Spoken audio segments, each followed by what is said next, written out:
Alors, notre table ronde s'inscrit dans le cadre du dernier pilier qui a été évoqué ce matin, c'est-à-dire le pilier environnement.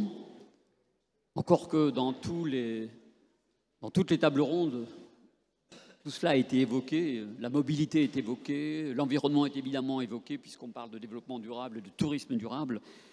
Mais nous allons essayer tous ensemble d'aborder autrement ou d'apporter d'autres réponses et des pistes d'action possibles. En tout cas, plusieurs questions vont se poser.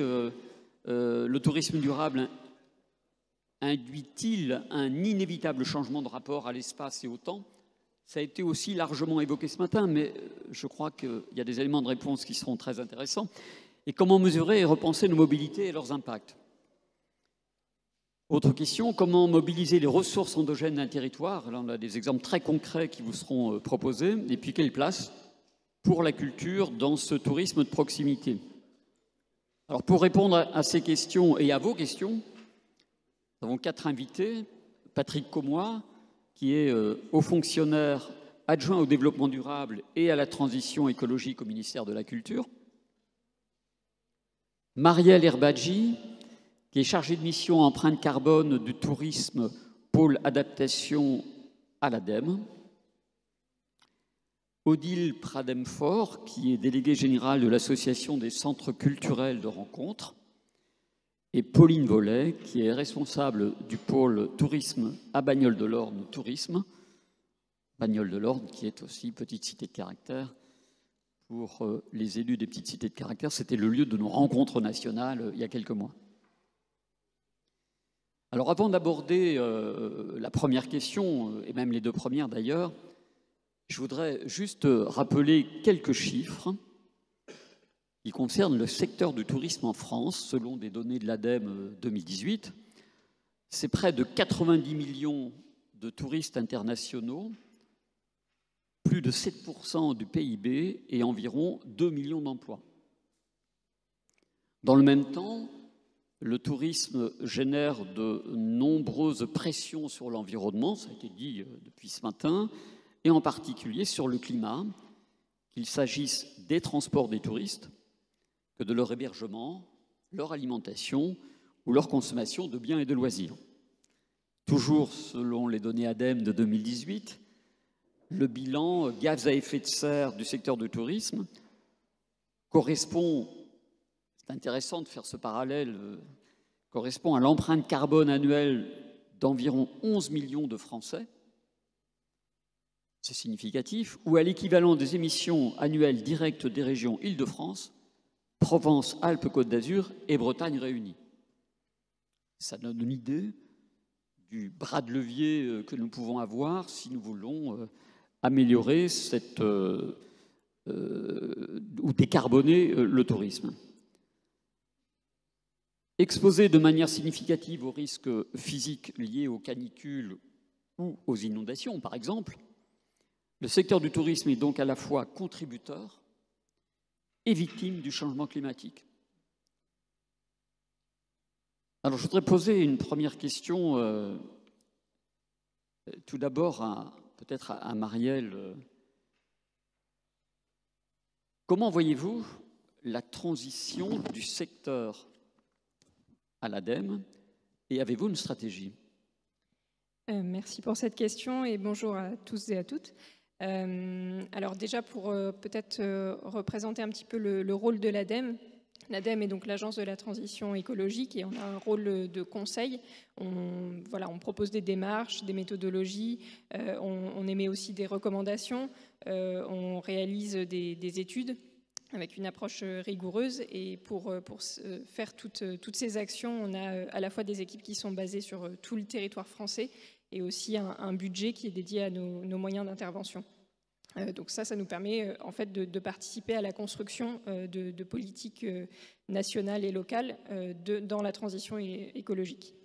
Et avant d'aborder un peu plus en détail la stratégie de l'ADEME sur le tourisme, donc on nous a rappelé quelques chiffres pour expliquer le contexte du secteur, qui est donc à l'origine de forts impacts environnementaux. Je citerai aussi d'autres chiffres. Dans les territoires fortement touristiques, on peut aller jusqu'à 4 fois la consommation en énergie par rapport à une situation nationale, ou jusqu'à 3 fois la consommation en eau. Donc c'est des chiffres qui sont assez importants. On génère aussi environ 56% de déchets en plus sur ces territoires qui sont fortement touristiques. Voilà, Roger l'a rappelé, le tourisme, ça représente 11% des émissions nationales de gaz à effet de serre en 2018, pardon, et on y reviendra un petit peu plus en détail plus tard. Mais le tourisme, donc c'est aussi, et là je corrigerai juste 3% du PIB, puisque ça a été réévalué par l'INSEE il y a peu de temps, en 2021, et 4,1% en 2019. 2 millions d'emplois en France et la première destination touristique mondiale, avec près de 90 millions de visiteurs en 2018 et 75 millions en 2022. Donc si le tourisme génère des pressions sur l'environnement, il est également menacé par les impacts directs et indirects générés par le changement climatique. Et là, on peut citer quelques exemples qui, je pense, vont parler à certains. On peut parler du raccourcissement des périodes d'enneigement, de la fonte des glaciers, de l'érosion et du recul du trait de côte, qui pourrait entraîner, par exemple, la disparition de centaines de campings. C'est l'ordre de grandeur qui est estimé. On parle aussi de l'accroissement des risques naturels, avec notamment des feux de forêt. On en a connu quelques exemples récemment, mais aussi des tempêtes tropicales ou des risques de submersion, ou même tout simplement en fait, l'altération du confort des touristes à travers l'élévation des températures. Voilà, donc ces données, elles posent en fait le constat d'une préoccupation qui est grandissante pour les enjeux et notamment sur l'adéquation du secteur avec la transition écologique de notre société. Par ailleurs, je voudrais aussi insister sur le fait que le secteur du tourisme, c'est un levier puissant pour la transition en France. C'est en fait un outil d'action. Je peux citer un exemple. On a beaucoup parlé des mobilités aujourd'hui, puisque c'est un des enjeux principaux. Mais en agissant sur les mobilités touristiques, on agit aussi sur les mobilités du quotidien, tout simplement. Et c'est aussi des actions plus générales, par exemple directement sur les infrastructures. En fait, le tourisme peut tout simplement être un ambassadeur de la transition. Et voilà, donc un dernier point peut-être à ajouter pour dresser le bilan complet du contexte, c'est que la crise sanitaire, elle a extrêmement touché le secteur, mais elle n'a pas stoppé la dynamique qui est enclenchée autour de la transition environnementale et qui représente pour les professionnels une voie de différenciation et de montée en qualité de l'offre. Donc face à tous ces constats, l'ADEME est de plus en plus sollicitée par le secteur qui est poussé à se réinventer et donc pour agir sur son empreinte environnementale et sur son adaptation au changement climatique. Ce sont les deux caractéristiques d'atténuation et d'adaptation. Donc le secteur du tourisme, c'est un secteur qui est diffus avec une pluralité d'acteurs, qui est transversal et pour ça, ça présente à la fois l'avantage pour l'ADEME d'avoir un large champ d'intervention, mais aussi un risque de perte d'efficacité si notre action n'est pas coordonnée et structurée. Donc c'est pour ça que l'agence, l'ADEME, a défini une trajectoire et a publié sa stratégie pour la transition écologique et la transformation du secteur. Et donc, je ne vais pas vous présenter dans le détail toute la stratégie, mais elle est consultable gratuitement sur la librairie en ligne de l'ADEME si vous le souhaitez. Mais simplement attirer votre attention sur la structure qu'on a donnée à cette stratégie. On lui a donné en fait plusieurs portes d'entrée. La première entrée, c'est une approche par filière. Tout simplement, on va cibler en fait l'offre touristique, on s'adresse aux professionnels du tourisme pour améliorer leur performance environnementale et leur résilience. Par filière, on entend les secteurs suivants, le transport, les hébergements, les sites touristiques, la restauration, les activités de loisirs, etc. La deuxième entrée, c'est une approche usage. Cette fois-ci, on cible la demande touristique. Ça veut dire qu'on est là, cette fois-ci, on va mobiliser la volonté d'enclencher le changement des comportements. Et donc on va s'adresser plutôt cette fois-ci, on va adresser plutôt des thématiques comme les imaginaires du voyage, la sensibilisation vers des enjeux de soutenabilité du tourisme ou bien même des clés pour agir. Et enfin, la dernière entrée, qui est peut-être la plus intéressante pour nous aujourd'hui, c'est une approche territoire, puisqu'on va présenter des programmes transversaux pour accompagner les territoires à la structuration d'une offre de tourisme plus durable en s'appuyant sur des partenariats pour avoir une transformation plus pérenne. Et par exemple, les thématiques qui sont abordées, ça va être l'adaptation au changement climatique, l'artificialisation des sols, le bilan des émissions de gaz à effet de serre du territoire ou même encore l'approche numérique, qui est un sujet qui est important aussi dans le secteur du tourisme avec la digitalisation des services.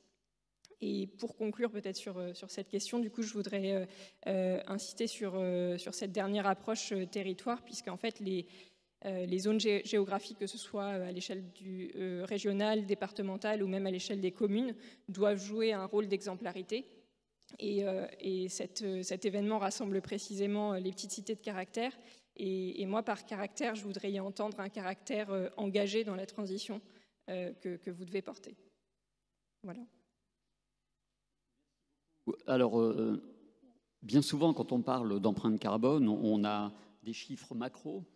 J'en ai cité quelques-uns, même si on essaie de faire un parallèle par rapport à d'autres émetteurs. Mais on a bien compris qu'à travers vos dispositifs, vous aviez aussi la possibilité de le décliner au niveau d'un territoire. Et ce qui nous intéresse, nous, notamment dans le cadre des petites cités de caractère, c'est quels sont les bras de levier au plus près du territoire sur lesquels on peut intervenir pour améliorer cette situation. Oui, alors par rapport à ça, je peux vous détailler déjà un petit peu le diagnostic carbone du tourisme tel qu'il a été posé et publié donc en 2021 sur la base des données de référence 2018. Donc on a déjà cité quelques chiffres, les 11% des émissions de la France qui sont liées au tourisme, notamment c'est 118 millions de tonnes CO2 équivalents. Et donc voilà, on a cité quelques exemples comparatifs. J'insiste sur les 3/4 de ces émissions qui concernent en fait la mobilité, précisément 77%. Et Madame Duquesnoy nous l'avait rappelé ce matin. On a également aussi le transport aérien, c'est une donnée importante, mais ça représente 41% des émissions totales de gaz à effet de serre. Et enfin, 20% des émissions qui concernent à la fois l'hébergement, les achats de biens et la restauration, tout compris. Alors, il faut savoir qu'un travail d'actualisation de cette étude est en cours, vient de débuter en fait en septembre, pour avoir des données actualisées sur 2022 dans un contexte de post-crise sanitaire. Mais voilà, cette étude, elle nous indique déjà qu'il y a déjà beaucoup à faire en fait sur les observations qu'on a pu faire dans la première étude. L'ensemble des postes d'émission sont concernés, même si effectivement il y en a qui sont prépondérants. Il faut agir sur tous les leviers. Et peut-être pour appréhender l'empreinte carbone du tourisme, il y a en fait 2 éléments clés à retenir. C'est la durée du séjour et la distance parcourue. Pour résumer, plus on va loin sur un court séjour, et plus l'impact est important. Et donc peut-être aussi pour donner un petit peu plus d'exemples,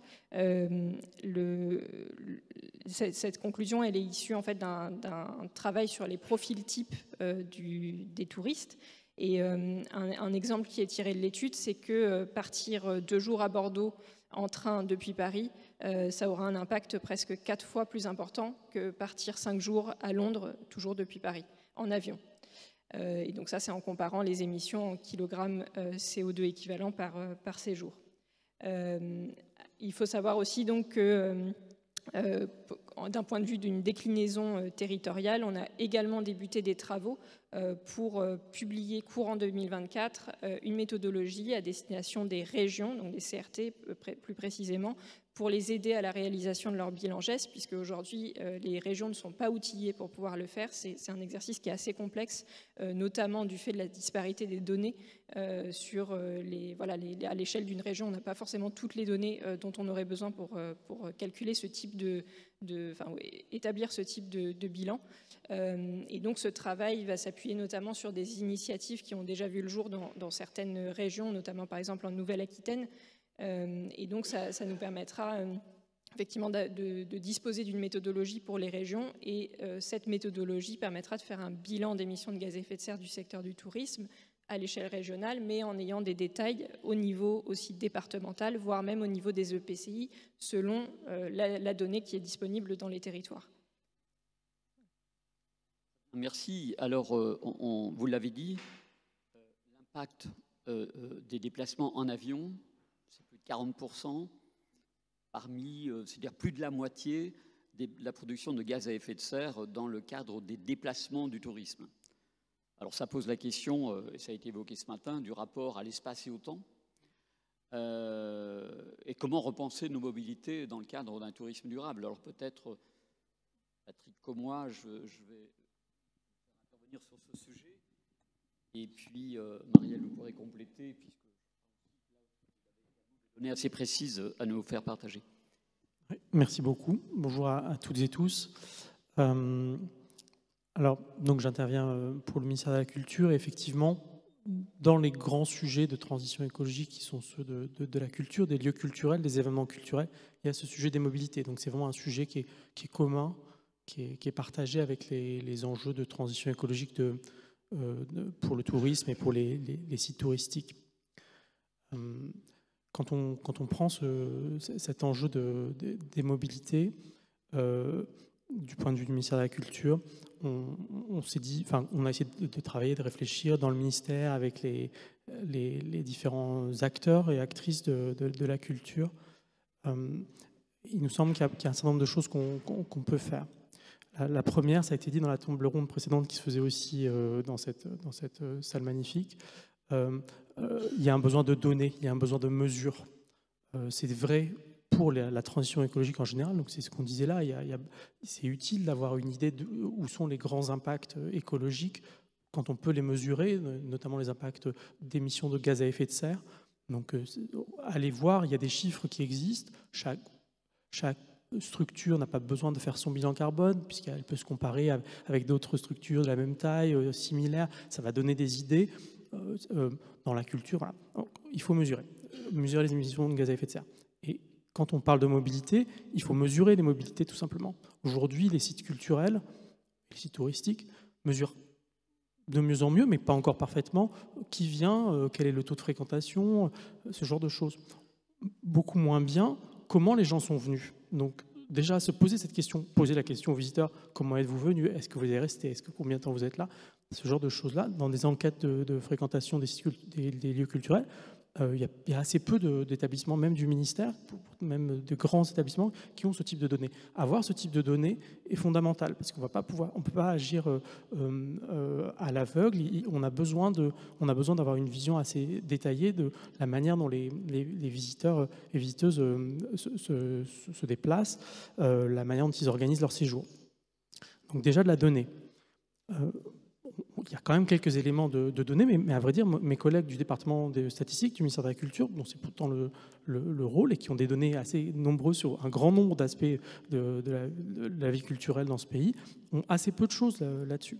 Donc ça, vraiment, je pense qu'il faut que collectivement, on arrive à grimper en qualité. Peut-être qu'il faut qu'on se donne les outils, qu'on partage des outils là-dessus, qu'on ait une vision. Encore une fois, c'est pas besoin d'être exhaustif, mais qu'on ait une vision un peu plus détaillée, comment les gens vont à tel ou tel endroit.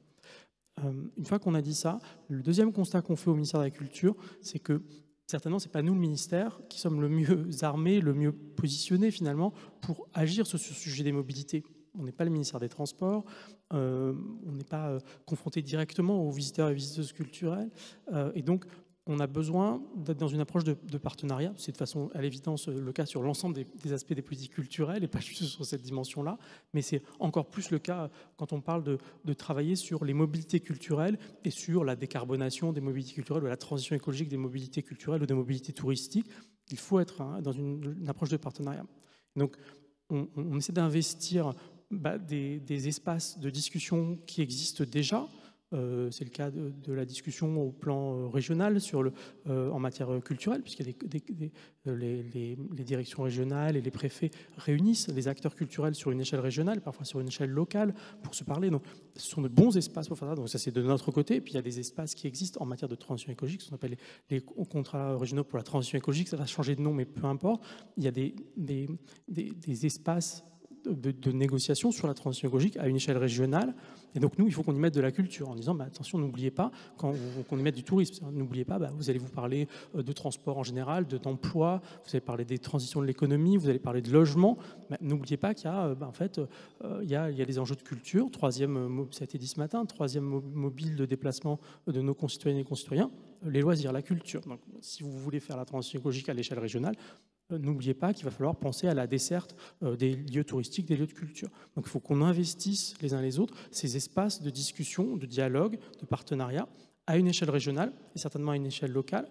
Donc pour le ministère, c'est un défi à l'évidence, parce que ce n'est pas des choses qu'on faisait jusqu'à présent. Je pense que c'est pour les acteurs, actrices du tourisme, c'est beaucoup plus logique, parce qu'en fait, c'était des partenaires qui étaient là à un autre titre qu'un titre, disons, écologique. C'était des partenaires pour améliorer la fréquentation, améliorer la desserte. Nous, quand on a parlé avec les établissements publics du ministère, on l'a fait par exemple avec le Centre des monuments nationaux, qui était représenté d'ailleurs à la table ronde précédente. Ils ont en fait ils connaissent très bien les acteurs des mobilités de la SNCF, parce qu'en fait, c'était déjà des partenaires pour faire de la promotion touristique. Il faut que ça devienne des partenaires pour faire de la transition écologique. Donc ça, c'est des choses, des approches de dialogue, de discussion, sur une maille assez fine. Ça va nous prendre à toutes et tous du temps, des efforts, de l'intelligence collective pour mettre en place ces nouvelles approches, pour se dire, voilà, quelle est la desserte de ce lieu culturel.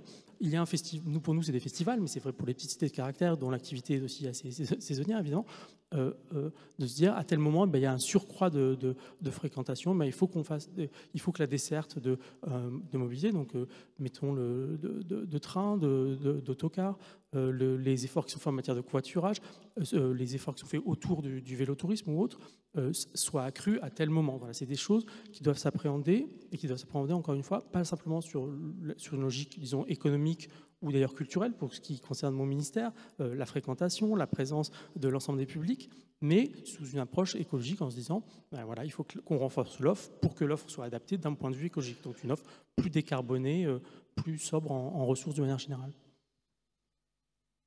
Quand on parle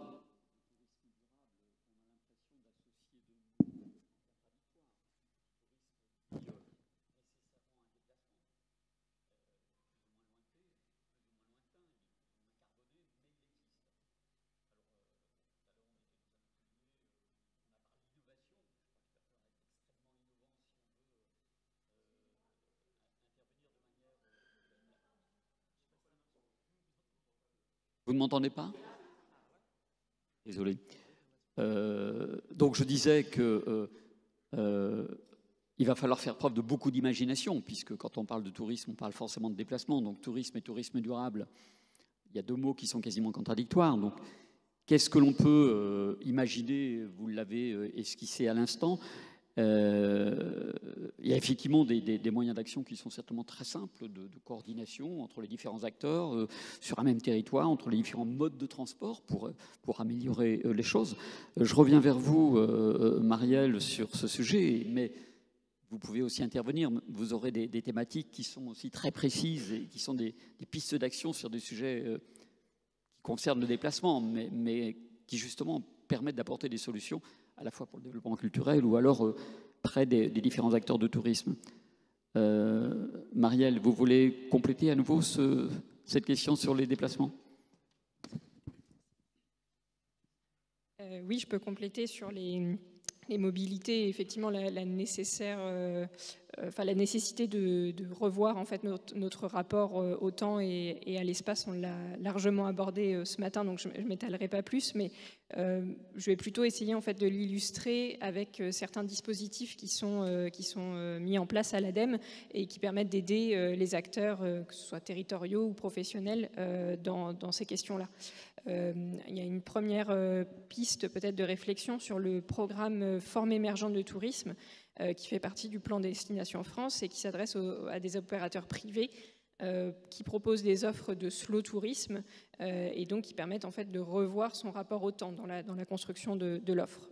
En 2021, c'est 70 entreprises qui ont été accompagnées, donc des hôtels, des gîtes ou même des agrégateurs qui mettent en relation les clients avec les sites. Un nouvel appel à projet a été relancé pour la période 2023-2024 et il concerne toutes les régions, y compris l'outre-mer.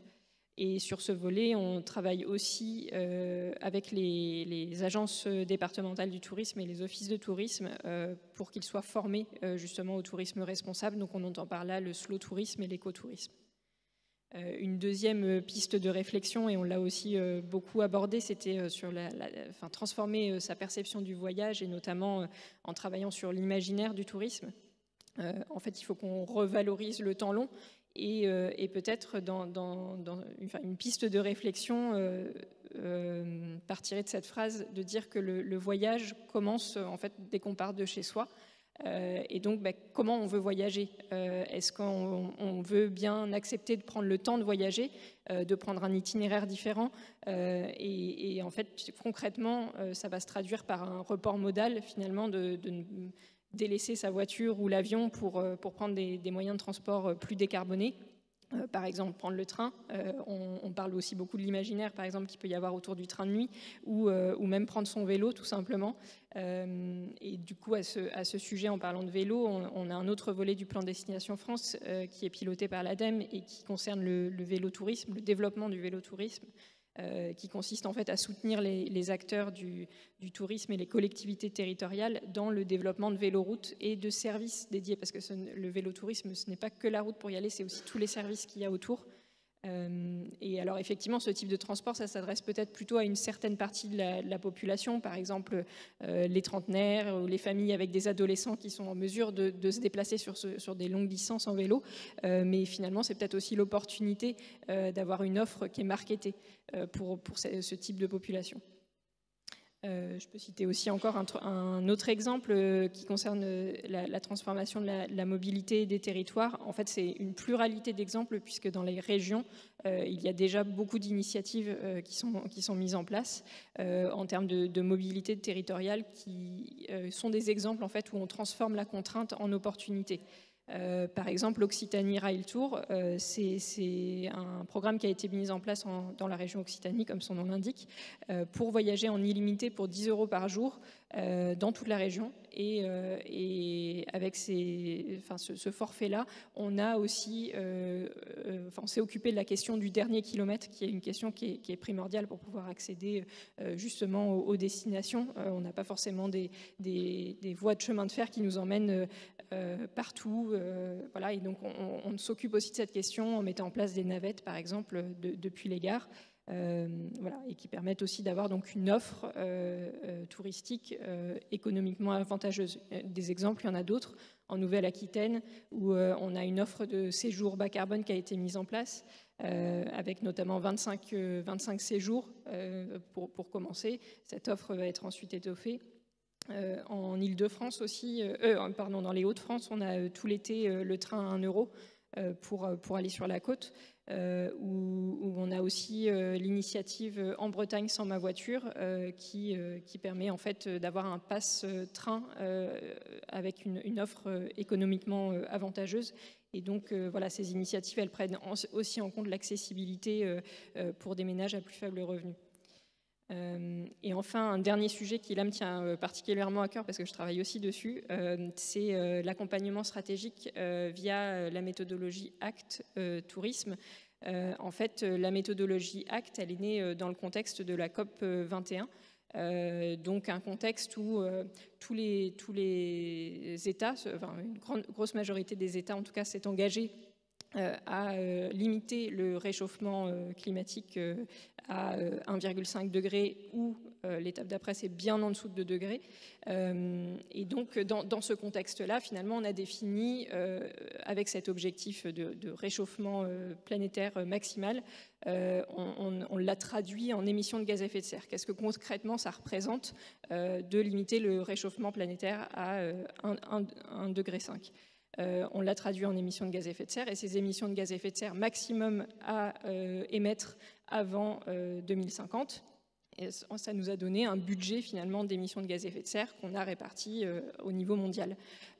Cette déclinaison, on en a décliné justement, par exemple, la stratégie nationale bas carbone, la SNBC, c'est une déclinaison de ces accords de Paris. Et la méthodologie ACT va partir de ce constat de dire bon, maintenant c'est bien, les entreprises, elles se fixent des objectifs à 2030, à 2050 pour respecter cet engagement national et international. Mais finalement, elles se fixent des objectifs. Est-ce qu'on sait derrière si elles mettent en place des actions qui suffisent à atteindre ces objectifs? Et ACT, la méthodologie ACT est née de ce contexte-là. Et au départ, c'était une méthode d'évaluation. On a mis en place en fait tout un cadre méthodologique pour évaluer les entreprises et les engagements qu'elles prenaient, mais aussi leur plan d'action, leur stratégie. Est-ce qu'elles changent de business model? Est-ce qu'elles se sont définies des objectifs à long terme? Est-ce qu'elles réorientent leur financement et leur budget de recherche, par exemple? Donc toutes ces thématiques-là en fait sont abordées au travers de la méthodologie ACT. Et maintenant, on a aussi des méthodologies donc, qui sont développées suivant les différents secteurs émetteurs. Mais on a aussi un accompagnement qu'on appelle pas à pas, qui permet en fait d'aider les entreprises à construire leur stratégie de décarbonation. Et par rapport à ça, on est en train de mener une expérimentation justement sur le secteur du tourisme. On a 19 entreprises aujourd'hui qui participent à cette expérimentation sur les deux volets, le volet évaluation de la stratégie, mais aussi le volet construction de la stratégie, pour venir apporter en fait plus de précision à notre méthodologie et apporter des spécificités sectorielles du tourisme dans les méthodologies ACT. Et donc je vous parlais de ce projet parce que justement on a quelques acteurs que je peux citer puisque c'est publié, en tout cas les entreprises qui participent. On a des tours opérateurs comme par exemple le Petit Cyclo qui intervient en région Occitanie. On a le groupe Marieton ou la compagnie des guides de Chamonix ou encore le tour opérateur Vie Sauvage qui sont des équivalents de tour opérateurs alors à différentes échelles et qui travaillent aujourd'hui soit pour être évalués sur leur stratégie de décarbonation, soit qui construisent leur stratégie de décarbonation pour aider l'ADEME à développer une méthodologie à ce sujet. Et cette méthode sera disponible fin 2024. Et je le dis puisqu'on a aussi un mécanisme à travers ACT d'opération collective où en fait il est possible pour un porteur de projet, que ce soit une collectivité ou une entreprise par exemple, de mobiliser autour d'elle ses fournisseurs ou les entreprises de son territoire et de les engager dans cette démarche ACT pour la construction de leur stratégie de décarbonation. Donc voilà, c'est des exemples vraiment très concrets de mise en pratique qu'on réalise tous les jours et que l'ADEME accompagne. Pour ces compléments d'information, alors on voit bien qu'à travers toutes ces actions dont vous venez de parler, on agit sur cette notion de déplacement, et qu'elle soit de longue distance ou de proximité. Mais si on veut intervenir sur d'autres bras de levier, encore faut-il que les acteurs du territoire s'emparent du sujet. Et ces dernières années, on constate une transformation à la fois de l'offre et de la demande touristique pour mieux répondre aux nouvelles aspirations de voyage des touristes. Alors, on parle de recherche d'expérience, d'authenticité. Tout à l'heure, il a été évoqué la notion de slow tourisme, et tout cela concorde bien. Et puis, il faut aussi revisiter les modèles de développement des différents acteurs économiques. Alors, cette évolution permet-elle de mobiliser le plus largement possible les ressources endogènes du territoire? C'est une question, Pauline Vollet, que j'ai envie de vous poser, puisque, je le rappelle, vous êtes chef de projet tourisme durable à Bagnoles-de-l'Orne, une ville qui s'est positionnée en tant que destination, je reprends les termes pour ne pas les oublier, ils sont importants, en tant que destination laboratoire pour essayer, tester, construire ensemble une démarche et des outils nouveaux. Alors oui, bonjour à toutes et à tous. En effet, il est important de mobiliser les acteurs touristiques et économiques du territoire dans cette démarche, à la fois pour répondre aux attentes, aux besoins, aux exigences de la clientèle, qui reste encore assez modeste, assez anecdotique, je pense, pour le moment. Malgré tout, nous, on a fait ce choix en fait, de se positionner en tant que coordinateur. Vous parlez de coordination et de structuration. On a fait ce choix de se positionner en tant que coordinateur et organisme structurant pour rassembler les acteurs du tourisme autour des questions du tourisme durable ou de l'éco-responsabilité. Et l'une des premières choses, ça a été d'engager la destination dans une labellisation. Donc, on le sait bien, hein, l'effet de réseau avec les petites cités de caractère ou les labels sont importants. Ça permet d'ancrer un territoire dans un positionnement, de faire une photographie aussi de ce territoire et de voir quelles sont les bonnes pratiques déjà mises en place, parfois depuis plusieurs années, sans qu'on les ait forcément identifiées comme étant du tourisme durable. Et à partir de ça, ça permet aussi de faire prendre conscience à chacun de ce positionnement existant et aussi de l'importance d'aller dans cette démarche-là. De faire aussi un état des lieux de ce que chacun des acteurs du tourisme a déjà mis en place ou envisage de mettre en place. Donc cette labellisation, c'est Green Destinations, donc nous faisons partie de ce réseau depuis un an et demi maintenant. Et ça nous a permis aussi de mettre en place un plan d'action et notamment d'associer nos différents partenaires et socioprofessionnels. Alors, il existe une déclinaison du label de Green Destination qui est le Good Travel Seal, mais on en parlait aussi tout à l'heure lors d'une autre table ronde. Il y a parfois la difficulté à engager les partenaires dans des démarches qui peuvent être lourdes, parfois coûteuses, qui leur prennent du temps alors qu'ils ont des préoccupations du quotidien qui sont déjà assez chronophages. Donc c'est là aussi où on se positionne en tant que coordinateur pour les aider, leur faciliter la démarche.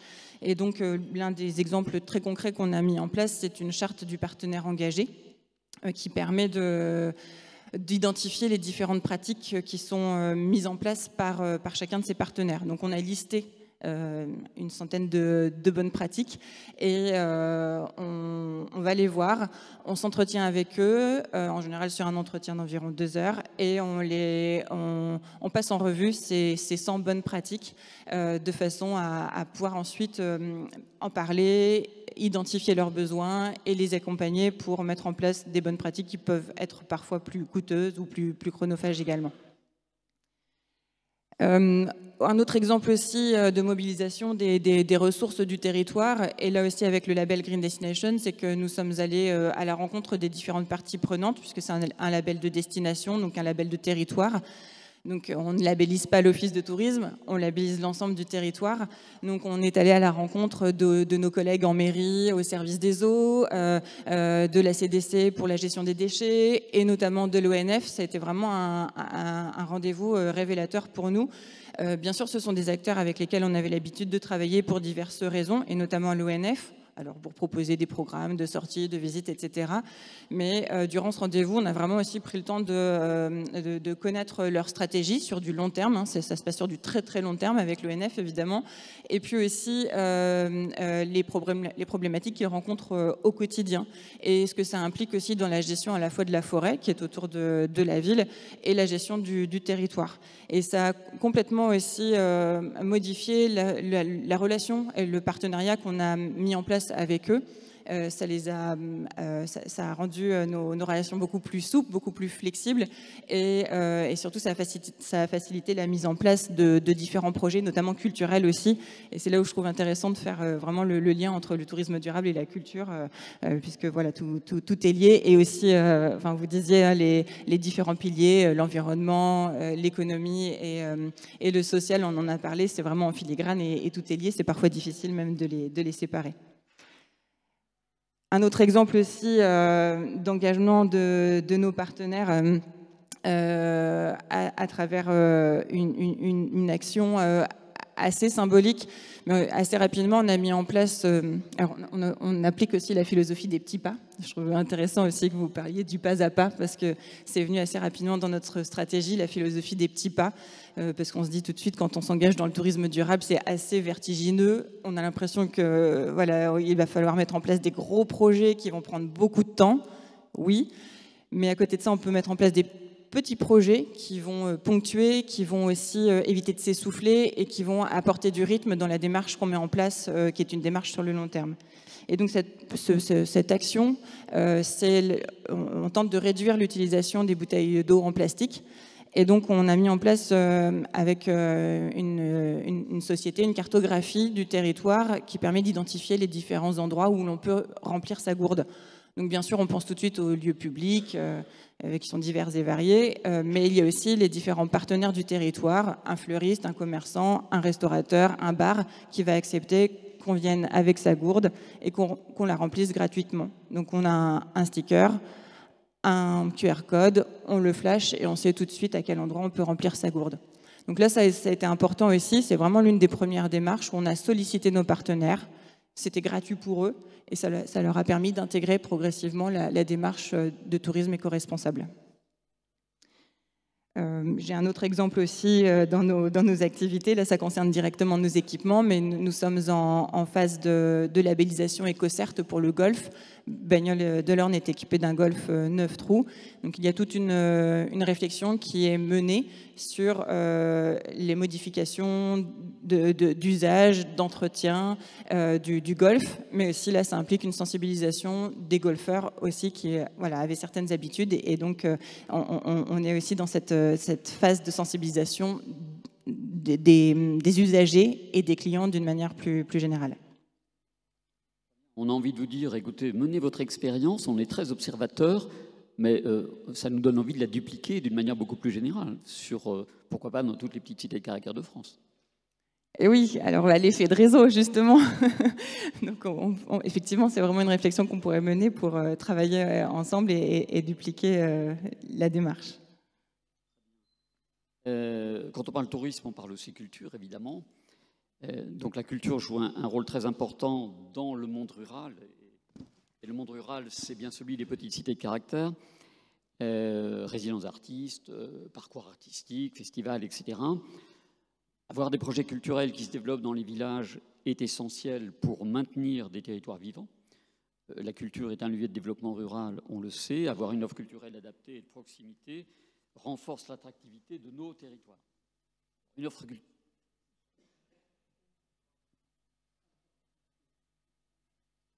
Une offre culturelle, c'est aussi un facteur de développement économique. Un centre d'art ou un festival attire des touristes qui ont besoin de se restaurer, de se loger, et requiert des coopérations avec les entrepreneurs locaux pour bien fonctionner. Alors, ces propos qui associent culture et tourisme, ruralité, proximité, qui sont, me semble-t-il, complètement en adéquation avec les questions que vous abordez, vous, Madame Pradem-Faure, notamment lors des dernières rencontres d'Arbronay. Vous y meniez une réflexion collective sur le tourisme raisonné, les droits culturels, l'hospitalité, l'éducation artistique et culturelle et l'environnement. Alors, quelle place pour la culture dans ce tourisme de proximité ? À l'échelle de... Donc je suis là en tant que déléguée générale de l'Association des centres culturels de rencontre. Peut-être n'est-il pas inutile de rappeler ici ce qu'est un centre culturel de rencontre. D'abord, c'est un réseau assez confidentiel en France puisqu'il y a 25 lieux labellisés centres culturels de rencontre aujourd'hui. Ce sont des lieux de patrimoine remarquables, leur patrimoine bâti pour l'essentiel, mais aussi patrimoine naturel ou patrimoine immatériel, qui font la synthèse donc entre un lieu de patrimoine et un projet intellectuel, culturel et scientifique. Et la spécificité de notre réseau est d'être, vous l'avez dit, sur des territoires ruraux pour la plupart ou dans des villes de...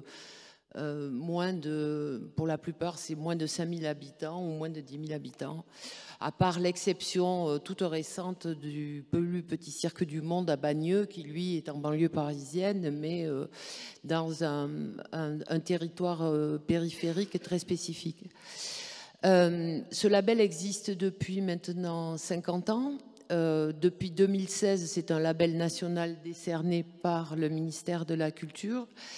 Et cette antériorité nous donne aujourd'hui une place particulière. Un ministre de la Culture, à une époque, parlait de zones blanches. Alors, je ne pense pas qu'il existe de zones blanches en France en matière de culture. Il y a on découvre, vous le disiez, toutes sortes d'initiatives, mais on a la chance d'être présent dans les territoires ruraux et de se poser toutes ces questions de mobilité, ces questions d'implication des habitants, ces questions de développement durable depuis déjà de nombreuses années.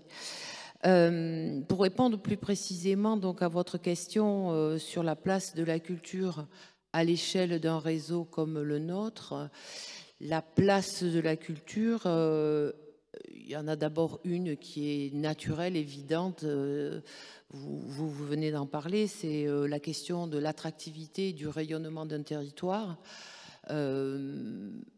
Améliorer l'image d'un territoire reculé au travers des activités touristiques qui s'y développent. Je crois que la démonstration n'est plus à faire. Et d'ailleurs, moi, j'ai commencé, je suis assez vieille maintenant pour dire que j'ai commencé à une époque où le monde du tourisme et le monde de la culture ne se parlaient pas du tout. Jusqu'au jour où quand même l'évidence s'est imposée, notamment aux élus, sur le fait qu'il y avait une complémentarité sur le développement économique à travailler ces deux thématiques ensemble. Donc aujourd'hui, l'apport aussi bien économique que social de la culture sur des territoires ruraux, la démonstration n'est plus à faire. Et aujourd'hui, il faut poursuivre la réflexion sur la question de la saisonnalité des actions, et la particularité aussi de notre réseau, c'est de se poser la question d'un usage contemporain des lieux de patrimoine. Et qui dit usage contemporain 365 jours par an, et pas seulement sur des périodes d'événementiel. Ce qui nous distingue d'autres réseaux patrimoniaux, justement, c'est ce travail tout au long de l'année qui nous permet, par exemple, de réaliser des festivals en arrière-saison. Vous parliez d'Ambronay, le festival d'Ambronay vient juste de se terminer. Le festival d'Ambronay se tient à une période, donc dans le centre culturel de rencontre, à une période de l'année où tous les grands festivals du sud-est de la France sont terminés.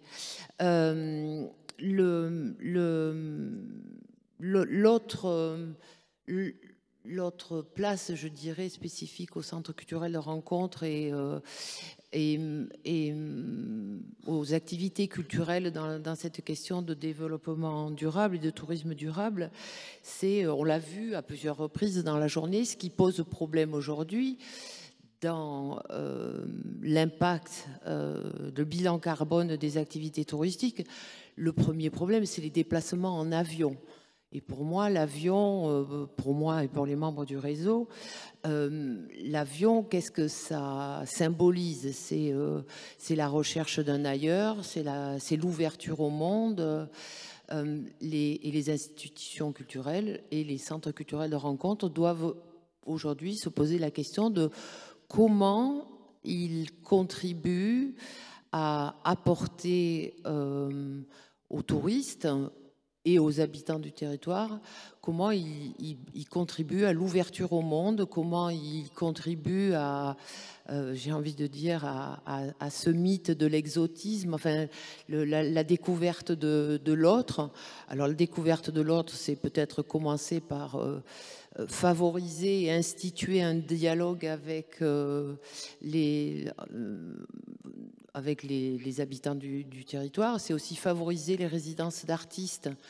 Et notamment, nous travaillons beaucoup avec l'accueil d'artistes étrangers et l'accueil d'artistes réfugiés qui peuvent rester sur les territoires suffisamment de temps pour qu'on ait le temps d'organiser des rencontres et des ateliers communs. Voilà, j'ai envie de dire, la fonction première de nos centres culturels de rencontre, c'est d'avoir des activités culturelles classiques, mais tout au long de l'année. Le deuxième aspect qui concerne la place de la culture et plus spécifiquement la place des centres culturels de rencontre dans cette notion de tourisme de proximité, la deuxième place qui me paraît importante, c'est la notion de faire culture ensemble. Je crois qu'aujourd'hui, on est dans des sociétés de plus en plus clivées où les gens... alors les algorithmes des réseaux sociaux nous y aident, mais c'est quand même un penchant naturel. On a de plus en plus enfin tous les sociologues le remarquent, de phénomènes d'entre-soi en fonction des milieux socio-professionnels. Les lieux de culture peuvent être des lieux de dialogue, d'ateliers participatifs qui vont permettre à chacun de prendre conscience des préoccupations, les préoccupations de tout ordre, hein, de leurs concitoyens et de leurs voisins, et aussi sur cette question du développement,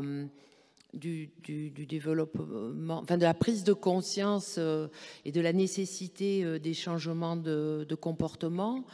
La culture et les centres culturels de rencontre en particulier sont des lieux où on peut facilement organiser.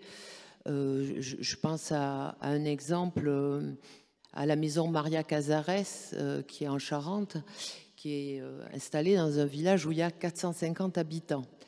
Mais à proximité, à 6 km de là, est aussi installé un CADA. Alors un CADA, c'est un centre d'accueil et de demandeurs d'asile autour d'un projet de jardin partagé qui est à la fois un projet social qui permet aux personnes accueillies dans le CADA de s'impliquer et de partager leur savoir-faire en matière de culture.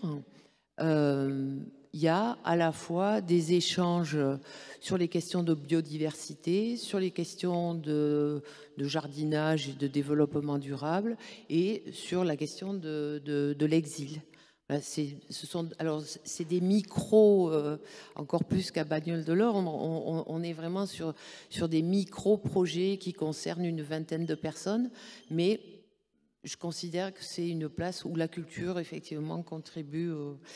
Et puis, à l'échelle de notre, et je terminerai là-dessus, à l'échelle de notre réseau, je le disais en commençant, l'antériorité de nos pratiques. Alors, parmi les critères d'attribution du label Centre culturel de rencontre, je vais rentrer, vous voudrez bien m'en excuser, un peu dans la cuisine interne, mais parmi les critères d'attribution du label, il y a la nécessité d'avoir une signature de convention d'objectifs et de moyens entre l'État et au moins une collectivité territoriale.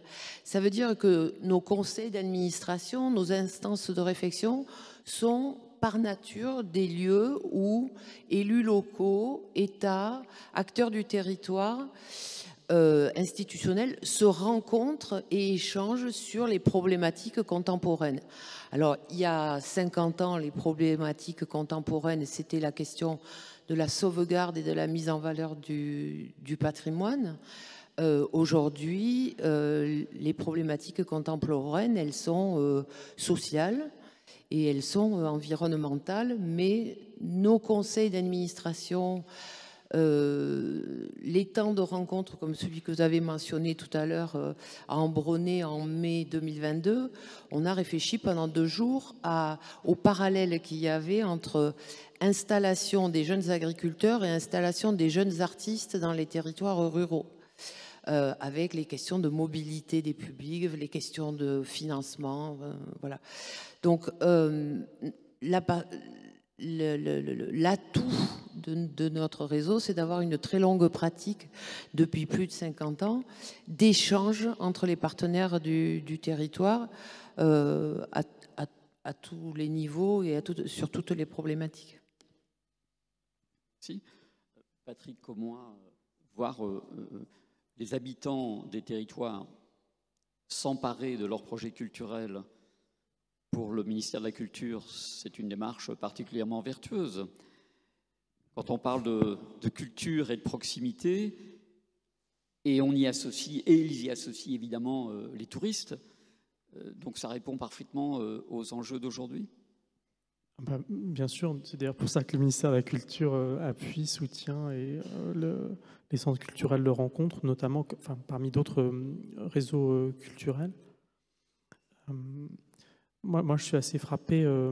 Ce qui est intéressant, me semble-t-il, vous me corrigerez, mais il y a une agilité dans ces structures, peut-être du fait parce qu'elles le font sur un plan local, à une petite échelle. Ce sont parfois des lieux culturels très importants, très rayonnants, mais très ancrés sur un territoire, et donc qui sont capables, je pense que c'est important, dans ce que vous disiez, de mettre autour de la table l'ensemble des acteurs sur un territoire. Ça, je pense, c'est ça qui est assez puissant. C'est pas le dernier kilomètre, c'est le premier kilomètre, quoi. C'est l'endroit où les choses démarrent.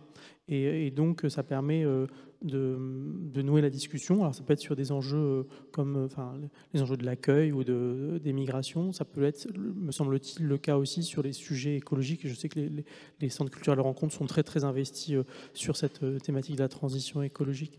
Moi, ça me permet de réinsister sur ce point sur lequel j'étais tout à l'heure. Je pense qu'on a besoin, on n'a pas encore tout à fait ces espaces, peut-être parce que les lieux où on parle, les espaces institutionnels, où on parle de culture, ceux où on parle de tourisme, ceux où on parle de mobilité, ne sont pas les mêmes. C'est-à-dire qu'on a créé c'est pas que chacun de ces espaces fonctionne de manière simple ou parfaitement efficace, chacun pour ce qui le concerne, mais par ailleurs, on n'a pas d'endroit où vraiment on arrive à mettre efficacement bout à bout ces sujets. Donc moi, quand on est sur les sujets de transition écologique, et y compris sur une maille de proximité, à une échelle de proximité, on n'a pas encore tout à fait les endroits, les moments, les institutions, les cadres pour évoquer ces sujets et se mettre d'accord sur ces sujets. Donc c'est pour ça que je pense que les CCR sont un laboratoire. À cet égard, je pense qu'ils ont été conçus comme des laboratoires et ils jouent comme laboratoire aussi sur ce sujet-là, comme sur d'autres. Merci. Je crois qu'on est en train de dépasser un peu le temps, mais comme ce sont les dernières tables rondes, on va en profiter, si vous voulez bien. Et on va se donner le temps de questions. Et je ne vois pas de main se lever, mais je suis sûr qu'il y a des questions. Vous vouliez rajouter quelque chose? Allez-y, on va en profiter. Alors j'en profite parce que personne ne lève la main.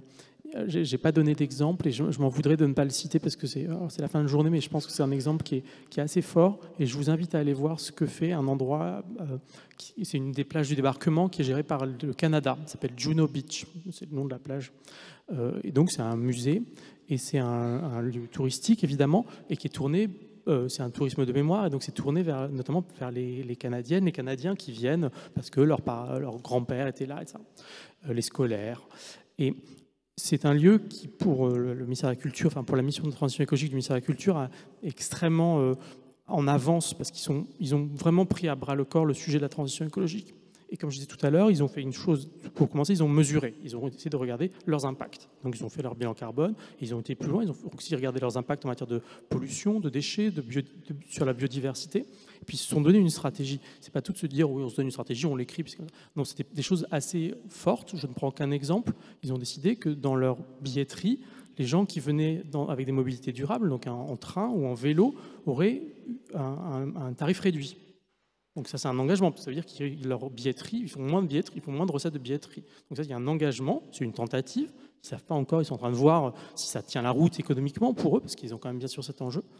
Un autre exemple dans la stratégie, ils se disent, mais en fait, on ne va pas faire de la publicité au Canada, on ne va pas essayer de faire venir en masse des Canadiens, parce qu'en termes écologiques, dans notre bilan carbone, ça ne marchera pas. Si on veut faire baisser nos impacts carbone, on ne peut plus avoir des gens qui viennent forcément en avion depuis le Canada nous visiter. Donc, il faut trouver des alternatives. Donc, ils font des visites virtuelles. Donc, c'est pas juste un film. Ils font la visite, mais avec les gens, avec le téléphone portable, en fait. Et donc, ils leur disent, ils les promènent dans le musée, ils les promènent sur la plage, etc. Et donc, ce sont deux exemples, mais il y en a plein d'autres. Mais sur l'ensemble, en fait, des compartiments de la transition écologique, ils sont en train de faire des efforts, d'essayer de pousser les curseurs comme ça. Je pense que c'est très intéressant. une des choses qui est marquante notamment, c'est la capacité qu'ils ont eue là encore de discuter avec les interlocuteurs à l'échelle locale, la municipalité, la région Normandie, quand ils font des paquets comme ça d'offres, billets de train, billets de visite, quand ils mettent en place des pistes cyclables, des choses comme ça, bien sûr ça ne peut se faire qu'avec les partenaires locaux sous leur versant, sur leur casquette transport. Et donc il y a leur engagement très fort, leur dynamisme en fait, les amène à aller voir tous ces acteurs sous ce prisme-là.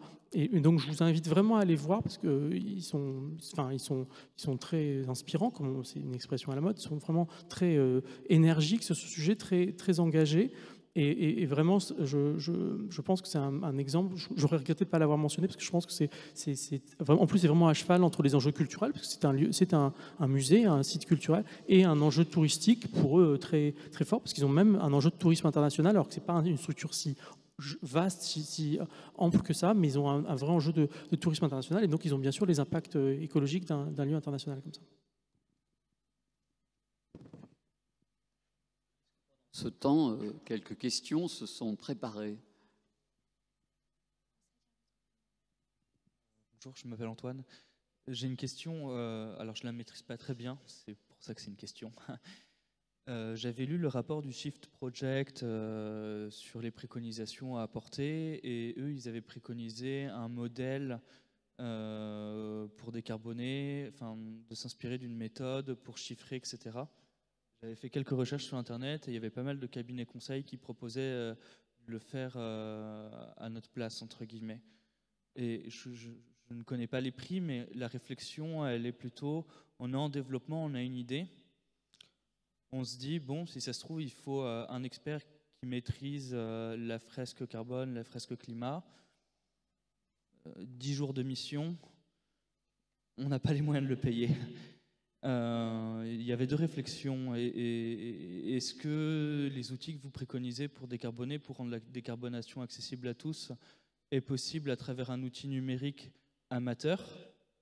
Ou est-ce qu'il y a une mise à disposition des techniciens en territoire ou un organisme centralisant les techniciens pour ces problématiques-là? Là-dessus, moi, je me méfie de ce qu'on appellerait le technosolutionnisme. On entre dans l'outil, on entre les chiffres, on a les solutions. La transition écologique, en fait, ça va être des changements assez forts, assez vastes. Hein. Enfin, les chiffres ont été donnés, la pente est assez forte quand même. Et donc, ça peut pas. Une fois il faut avoir les chiffres, il faut regarder. Donc, je pense qu'il faut faire ces bilans. Et c'est vrai, il y a des outils. L'ADEME en propose sur son site. Vraiment, il y a des outils géniaux, très simples d'accès, qui sont très recommandables. Et il faut y aller pour se lancer, pour regarder. Ça, il faut le faire.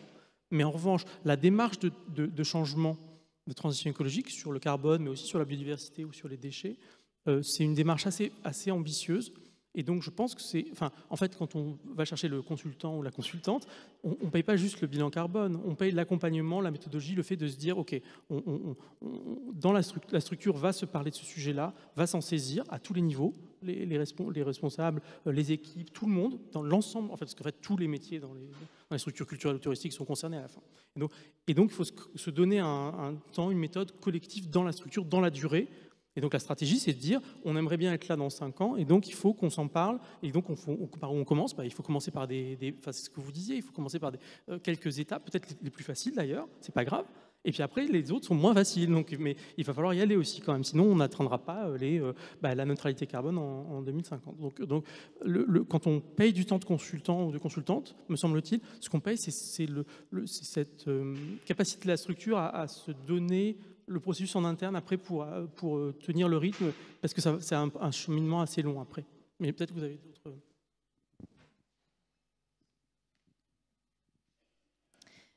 En fait, la question, elle n'était pas par rapport à des structures pérennes, elle était par rapport à quand on conçoit un projet, on peut partir sur de mauvaises pistes. Enfin, par exemple, le port de Marseille, ou je ne sais plus où, dans le sud, ils avaient mis des pneus dans le port pour faire pousser les coraux, et au final, c'était une catastrophe, et c'était une bonne intention. Et là où c'est un peu idiot, c'est ils font l'action, ils obtiennent des financements parce qu'ils font l'action est catastrophique, ils peuvent embaucher un expert. la temporalité. Alors j'ai peut-être quelques compléments aussi de réponse à apporter. Je reviendrai sur la méthodologie ACT dont je vous ai parlé et qui a donc été co-développée par l'ADEME et le CDP, Carbon Disclosure Project. Cette méthode, en fait, nous, on recommande en fait de se faire accompagner par un consultant. Alors, c'est une méthode qui est en grande partie destinée aux entreprises. Il y a une déclinaison qui a vu le jour et puis qui est en train d'être actualisée et qui est plutôt cette fois-ci à destination des territoires, donc qui est un petit peu différente, mais qui s'appuie sur les mêmes principes. Sur cette méthodologie ACT, on demande en fait à l'entreprise de réfléchir à son modèle économique aussi. C'est des questions qui peuvent être un peu crispantes pour les entreprises, de revoir vraiment complètement son modèle économique. Mais ça fait partie, c'est un des modules principaux de la méthodologie.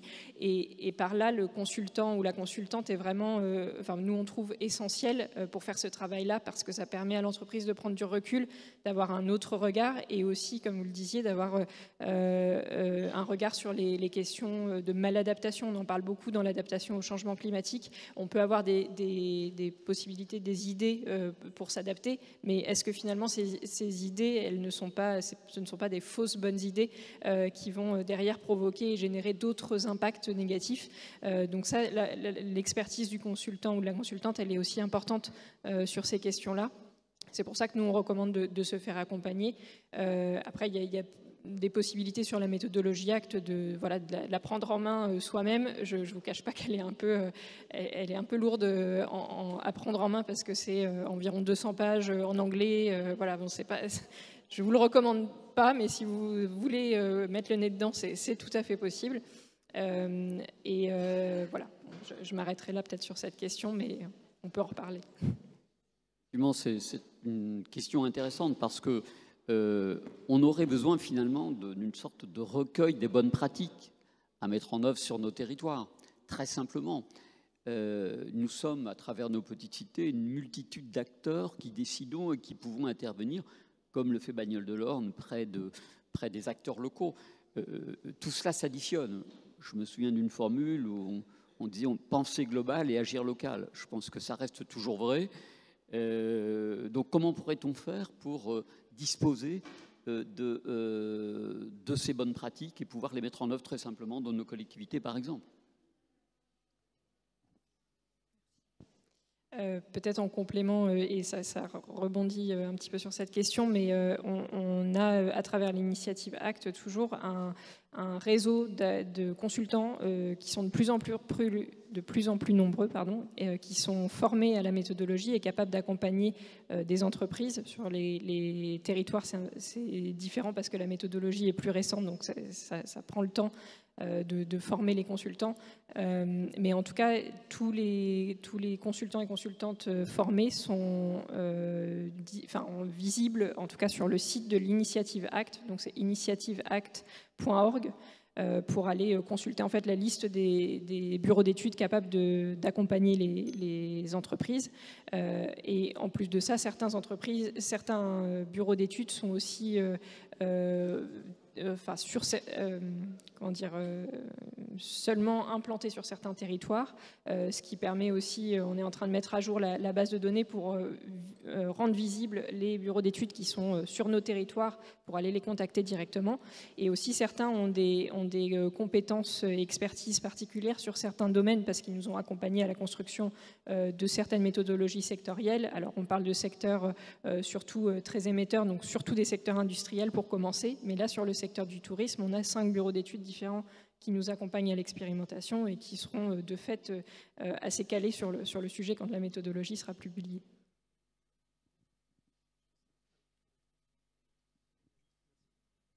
Sur cette question des bonnes pratiques, du recensement des bonnes pratiques, le ministère de la Culture est en train de faire un travail de cette nature-là sur les bonnes pratiques en matière de transition écologique.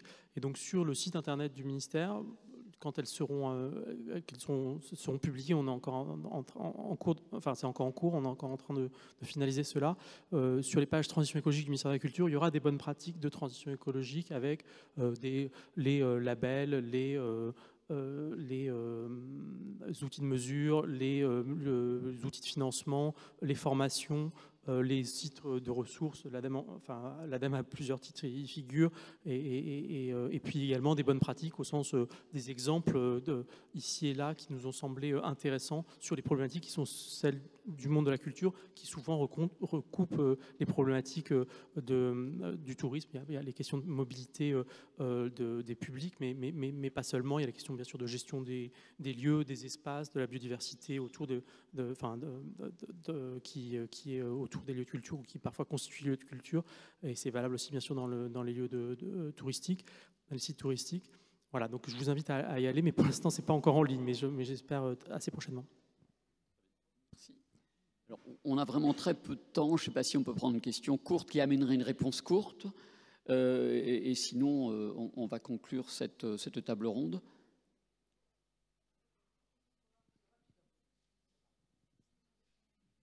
Oui, donc Nathalie, j'ai juste une petite remarque rapide. Je suis admirative du train à 1 euro, du billet réduit pour ceux qui prennent le train, je dirais, à condition qu'on ait des trains. Parce que moi, je suis d'une zone sinistrée. Je pense que j'ai quelqu'un là-bas qui ne dira pas le contraire. Il doit nous rester une ligne de train. Comment je fais pour dire à la SNCF que toutes ces petites lignes qui existaient sont utiles? Ils ont voulu rouvrir celle de la Bourboule cet été. Ça a été un fail total parce qu'ils ont dit non, il n'y a pas assez de monde, donc on va la fermer. Bon, on annule le train la veille, on ne prévient pas les gens. Donc voilà, je suis tout à fait d'accord pour qu'on enlève la voiture, qu'on fasse des pistes cyclables. D'ailleurs, on fait des très belles études payées 35 à 50 000 euros par les Copcom qui nous expliquent qu'on va mettre des pistes cyclables sur les anciennes voies ferrées. Je pense qu'on pouvait l'avoir compris aussi. Mais c'est compliqué en fait dans des régions. Et moi, un petit caractère, je vois sur le Puy-de-Dôme, il y en a une sur les 13 qui est décernée par une gare. Comment on fait pour faire porter la voix et pour dire que c'est important pour nous aussi?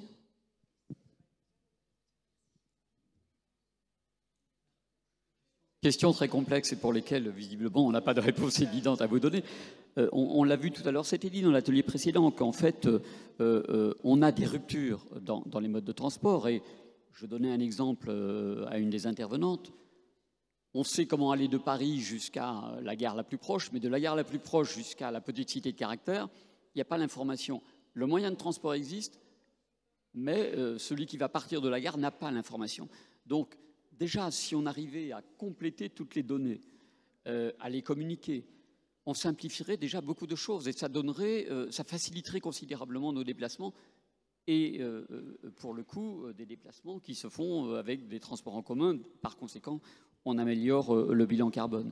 Donc voilà, des choses très simples. J'ai malheureusement, je crois que peut-être personne autour de ces tables rondes ne pourra vous apporter une réponse sur le fait de pouvoir... mais peut-être vous voulez rajouter quelque chose? Un peu une conclusion en forme de boutade. Laurent Mazurier, que je remercie au passage de nous avoir invités, d'avoir organisé cette journée, insistait beaucoup sur la fin de cette table ronde de créer de faire des propositions concrètes. Alors moi j'ai une proposition concrète à faire qui serait celle de créer, je ne sais pas si c'est un secrétariat général ou un comité interministériel au développement durable. Vous allez me dire peut-être ça existe, mais effectivement à quel endroit, si ce n'est au niveau des territoires où on a déjà des pratiques de ce genre, à quel endroit on organise la conversation entre le ministère du Tourisme, Air France, la SNCF, pour apporter des solutions concrètes à des problèmes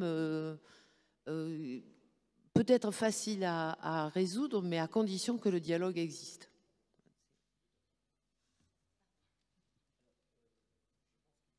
Heureusement que nous apportions une conclusion à ces échanges.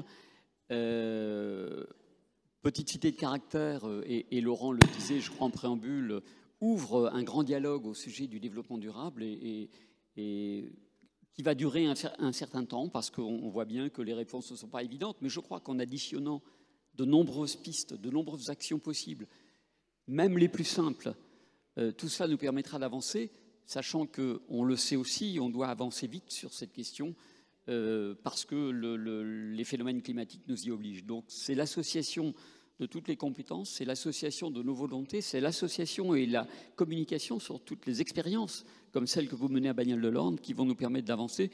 Et je crois que tous, autant que nous sommes, dans nos petites cités de caractère, nous sommes prêts à mettre en œuvre ces bonnes pratiques qui nous rendront tous vertueux dans le cadre de l'amélioration du pli environnemental, en tout cas, concernant le tourisme durable. Moi, je voudrais remercier nos 4 invités autour de cette table ronde pour vos réponses éclairées, votre participation. Merci beaucoup à vous et à vous tous qui avez participé à cet atelier.